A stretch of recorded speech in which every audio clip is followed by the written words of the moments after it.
Кайсы жерде басып калды? Бул жакта кургап кеткен көйлөр бар экен, теректер бар экен да. Шамал Колумда 2 документ турат, мынакей. Бири мына 29 март 2024, мына арадан 1 жыл мурда берилген Экатехтин мэрияга берилген мына саат 12-ден 15 өттү. Бул жактан чалуулар болду, телефон. Бириде терек басып калыптыр деп. Аз барып көрөбүз.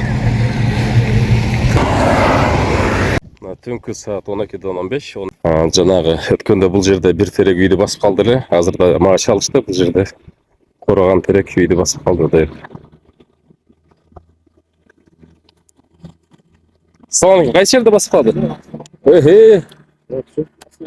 Тамыр менен чыгып кеткенби? Салам алейкум. Кандай? Кайсы жерден? Шамалдын кезепети да. Үйдү басып калды. Бул теректер обманкада, үстү эме жылтыраак, түбү калтыраак да канаке. Мына мол жерден чыгып кеткенби? Мол жерден чыгып кеткен. Түбү тамыры менен чыгып кеткен турбайбы? Мына карагыла. Салам алейкум, кандайсыз? Сиздин үйүңүздү бастыбы? Үйдүн эси барбы? Так. Чоң эле терек экен. Бул кургап эле көрүнүп турган терек турбайбы эле? Бул Экатех мэрияга кат жазган экен. Кураган теректерди кыйуу боюнча. Мэрия болсо Жалал-Абад экологияга кат жазып, анан алар уруксат берип, анан ол теректерди кыйыш керек экен эле да. Мартта. Мартта болсандан бери 2 ай өтүп кетти, 3 ай. Бул ошо Зеленострой милдетин аткарып албай атат деген сөз да. Оно арчалар деле турат, аны кургап калганчы. Ону аркы бете турат. Ал жерде да бир үйдү басып калды эле го. Айбека, бул негизичи, бул эле эмес, бул жакта кургап кеткен көйлөр бар экен, теректер бар экен да. Шамалдын кесепетинен үйлөрдү басып калды. Кудайга шүгүр, жакшы кечкисин түшүптүр да. Үйүндө 4 баласы бар экен. Кудайга шүгүр, ошолорду басып калбаптыр да. Анан ошого тобокел кылып, мисалы карасаңыз, элдер жашап атат да. Мисалы, бул жакта ошончо теректер бар. Бул айылдык кеңештер, шаардык кеңештер ошол нерселерди чечип койсо, эл дагы тургун дагы кенен жакшы жашайт да. Мындай безопасный жерде жашапчы. Да, бирөө жагын басып калбаптыр, жакшы. Ооба, жакшы болуп, Кудайга шүгүр, дагы жакшы мындай. Забор кармап калыптыр да. Повреждение болгон үйдө эле болгон да. Мындай неме болгон эмес, үйдөн басып калган эмес. Бирок үйдү дагы кеч жакында эле ремонтун жасаштыр, жаңы эле маалымат алдык. Алсак ремонттун кеч жакында эле жасап бүтүргөнбүз дейт. Анан бүтүрөлмөн эле кайра ушул кесепет болуп атпайбы? Ошол нерсени элдин коопсуздугун караш керек да. Мына теректер бүт обманкада үстү эме жашыл болуп түптөрү чирип калган да. Ооба, ошондо экологдор карап текшерип мисалчычы. Буну Экатех уруксат берген экен, болгону мэриядан азыр аракет керек да. Мэрия же жалкоолук кылып атат, техникабыз жетишпейт дейт. Бир жерден арендага алып да кесип койсо болот да. Так. Аны кара. Бул ширип калган экен да. Бул эми бир кесепети үй жакка басылыптыр да. Эгер ушул эле дарак бул жакка жылганда эмне болот? Мына зымдар баары үзүлөт да.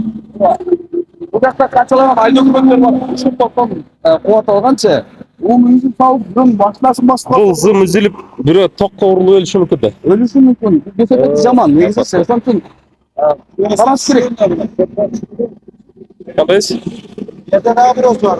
Бар беле? Алда чыгылганбы? Эрге жыгылып туруп, сындык болуп туткан. Качан болду эле ал? Өткөн жолу. Кайсыл мол жерде бар беле?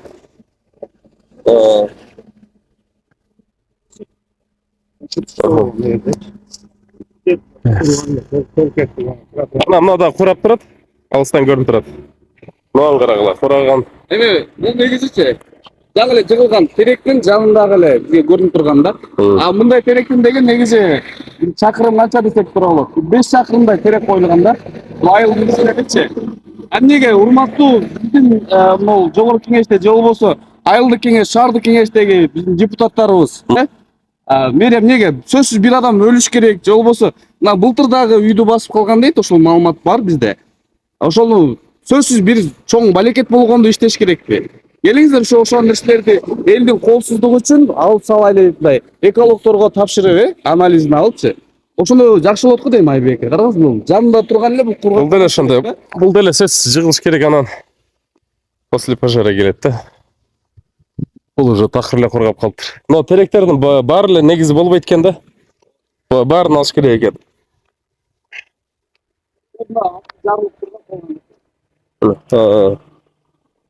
Бул мындай жашыл көрүнө берет. Обманка да бул жөн эле. Нано фургаган. Арка эмеде көчөдө азыр өтүп келели да бүт фургаган теректер. Жаңакта кургап калып турган. Көрүнүп турат, тартып койдум. Аркы көчөгө барып келели да теректерди мындай көргөзүп коелу. Көрбөй атышабы же көрбөй атса бир көргөзүп коелу. Бой пас декоративный теректерди эгиш керек. Курс линия бар, үйлөр бар, мындай бийиктер болбойт экен да имараттын жанына. Карагайдан да эгип коюш керек. Же жанагы декоративный павлония. Булардын баарын алыш керек, болбойт. Булар куласа да оңор эмес. Бул да чирип калып турмак. Курт жеген. Так, наркы бетке өтүп келели да. Тугандар, бул мындай келесиңер. Мэриянын кызматкерлери. Мына теректердин баарын алыш керек. Булардын баардыгы жакшы эмес. Мына да кураган. Мына катарда бүт теректерди көргөзүп коелу.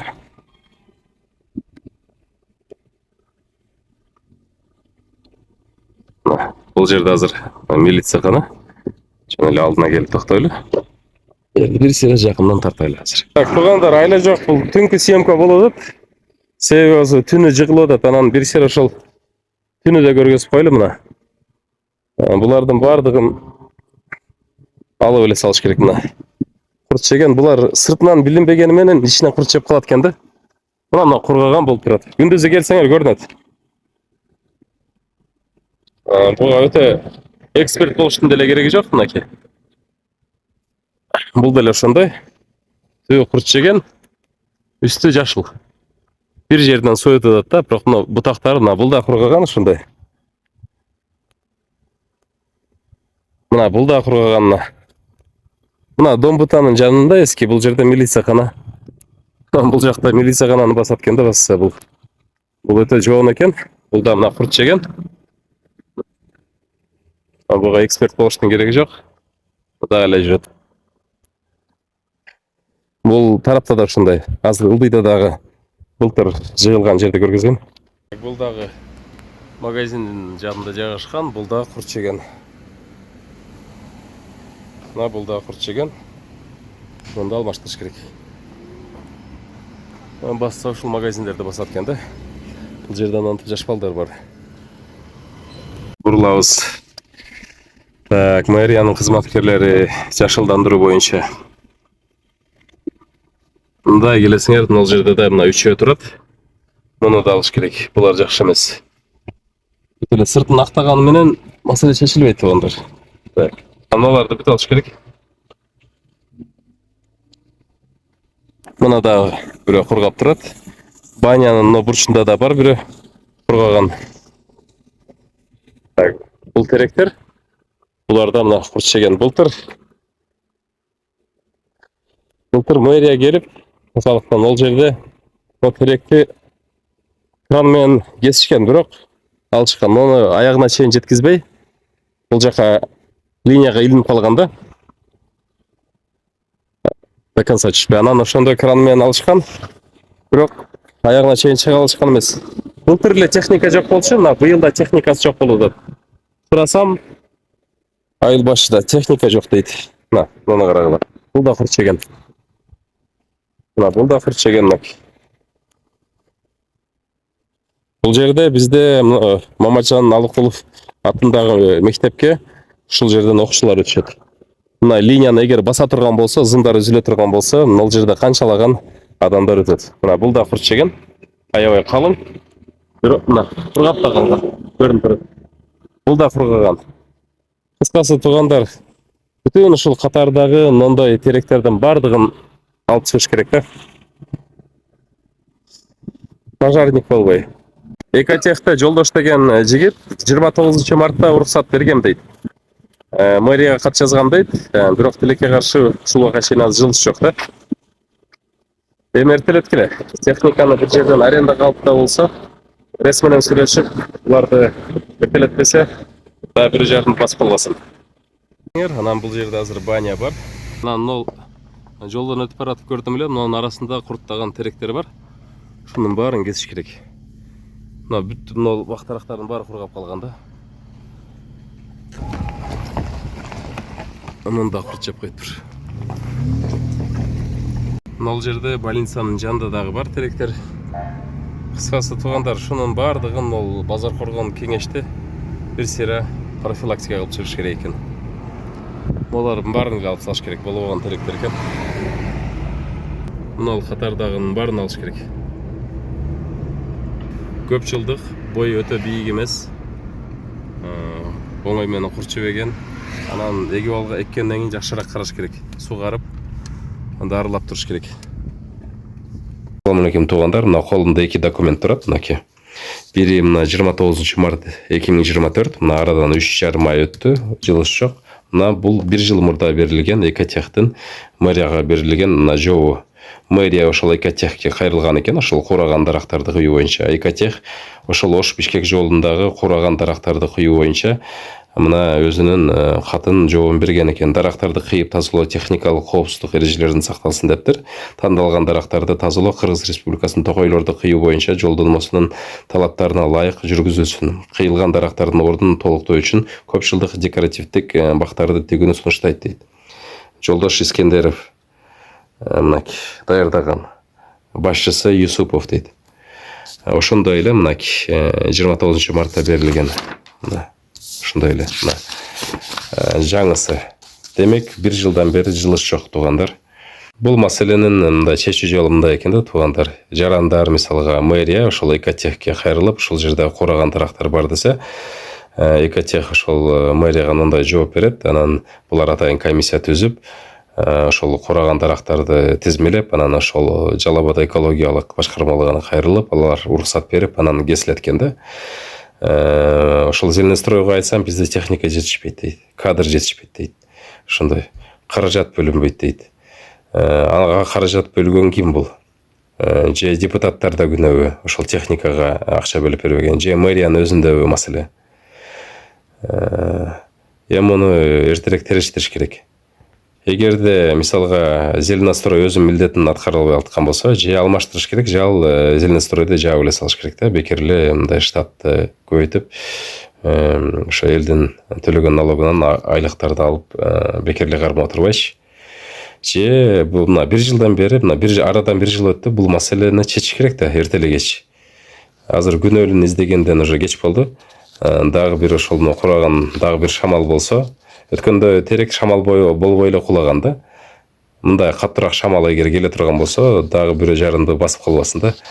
Анан күнөөлүн издеп жатып калабыз. Анан дагы бир сунуш мэрияга. Жеке жарандарга мен кайрылдым эле. Мына мэриянын ошо техникасы жок экен, кадры жок экен. Силер кесип кете аласыңар десем, ооба кесип кете алабыз эгерде уруксат кагазын берсе, РСЗМны үзүп турса, биз коопсуз кылып, жакшынакай кылып кесип кетебиз деп. Демек, эгерде мэриянын күчү жетпесе, алы ошо жеке жарандарга кайрылыш керек, уруксат бериш керек, ошолор кесип кетиш керек да. Эми мындай нерсе башка шаарларда барбы жокпу билбейм. Бул дагы бир жаңы бир көрүнүш деп койсок болот да.